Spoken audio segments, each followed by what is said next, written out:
Okay, so meron naman tayong outboard na nakuha natin sa halagang 2,000.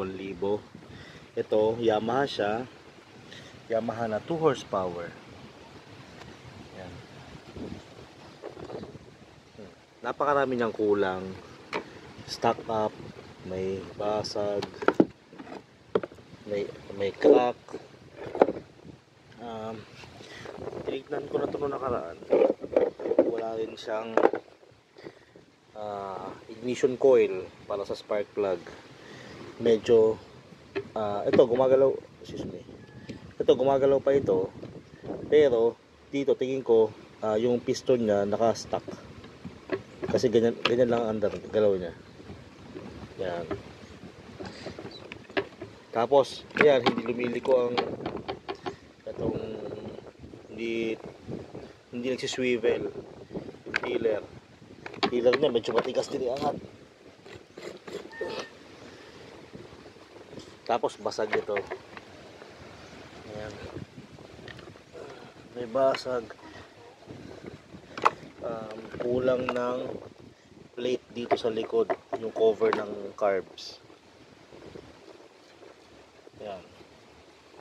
Cover ng carb, hindi carbs. Ayan. Tapos wala yung tangke niya. May tangke yan dito. 2 horsepower, may tangke yan dito. Kaya lang wala. Ito wala na. Ano pa bang kulang dito? Yung ayan, mga walang tornilyo. Mga nawawala na yung mga clip niya dito para magbuktong silang dalawa. Pati yung mga tornilyo. Kasi itong 2 horsepower ito, mga tornilyo yan dito sa body.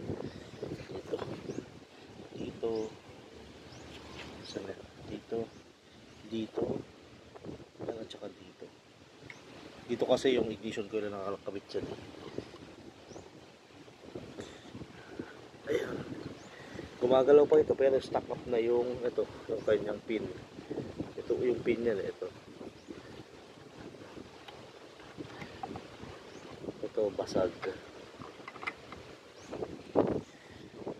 So outboard na to, napakaraming issue. Pero nakuha ko lang siya sa halagang 2,000.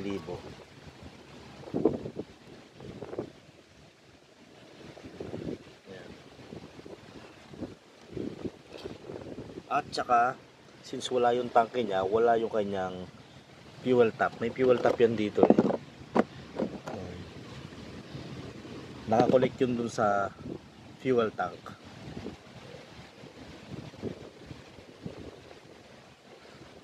Siya. Hindi ko lang sure kung anong year model to. Pero nasa-search naman to, yung year model niya.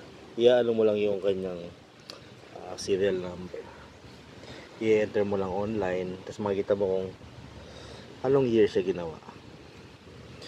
So yun, medyo matabaho tong outboard na to, pero sa ngayon, ang gagawin natin ay susubukan mo natin siyang paikutin ito. Kasi pinaka-importante umikot to. Yan. May magkaroon siya ng compression. Tapos itong spark, yan, madali na lang yan eh. Kahit mga conversion na lang, ubra yan. So compression muna tayo, spark. Tapos subukan natin ayusin itong carburetor. Medyo stuck up na rin talaga to. Ayan, matigas eh. Bahagyang gumagalaw pero stuck up to.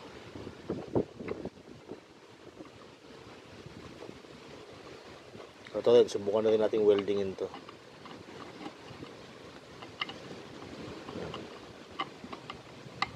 Itong outboard na to talagang matabaho to. Napakaraming gagawin. Napakaraming kulang. Stuck up. Sa halagang 2,000, tingnan natin kung mapaandar natin siya.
ko lang to dito para makita sa video kung may kuryente. Ayan. Ako lang ganyan. Ayan. So tatalon yung kuryente mula dito, papunta lang dito. Ayan. Tapos ito hihilahin ko to. Nakikita ko rin. Check natin. Yun, yun. Diba? Isa pa. Ayan. Ayan. Lakas. Isa pa.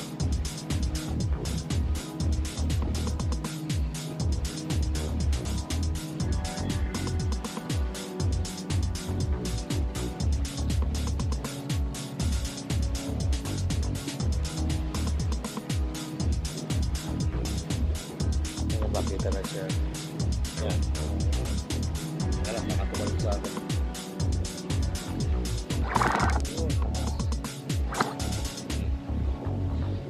Ngayon, wala lang akong tawag dito sa spark plug. Nakuha ako yung spark plug na hold niya. So, mahaba pa naman to. Palatan ko na lang itong wire. Tapos sabit mo. Then subukan natin kung mag-start. May compression naman to, subukan ko kanina. Kaya lang, hindi ko dala yung compression tester ko, so hindi ko malaman kung yung accurate compression. Pero, yung TST ko, ayun, may compression siya. So tingin ko ata.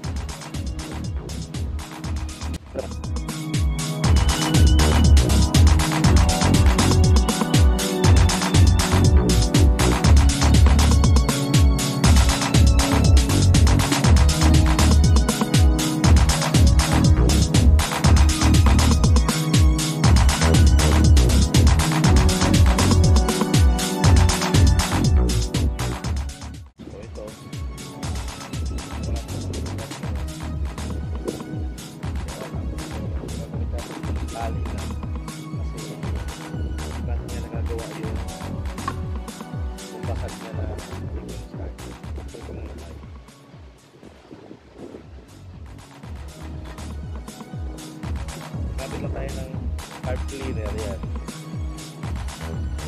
Carb cleaner.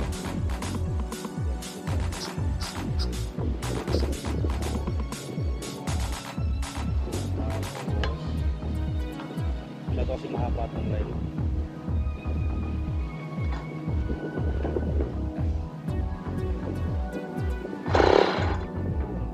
Oh, maangat siya.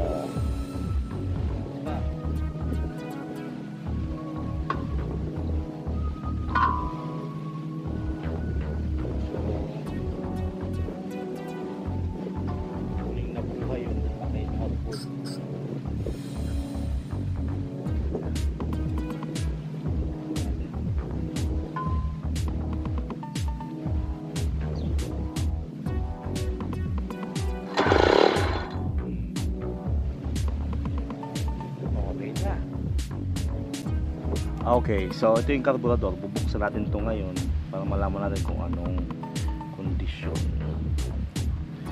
Ayan, sobrang corroded siya.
ito na, kinabit ko na yung ni-repair ko na cast aluminum to na full starter. Ayan, no?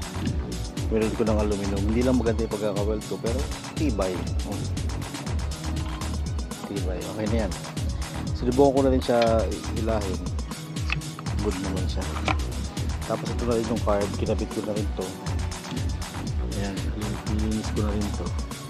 Ayan. Gumagalaw na siya. Ito yung fuel tank. Ayan. In-order ko online. So may fuel tank na siya.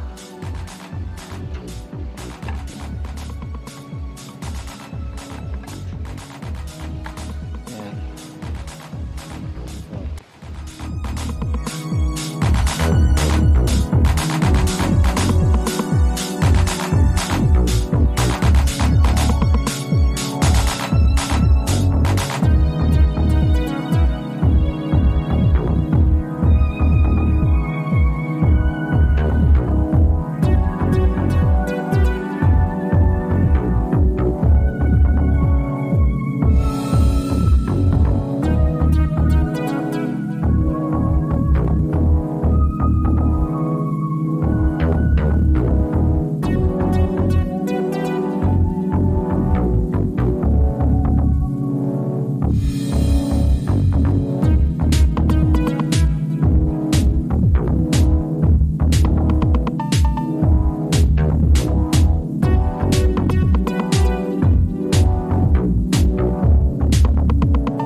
Okay, so ito. Ininom ko pa lang siya ng tubig. Tinanggal ko yung propeller. Ayun.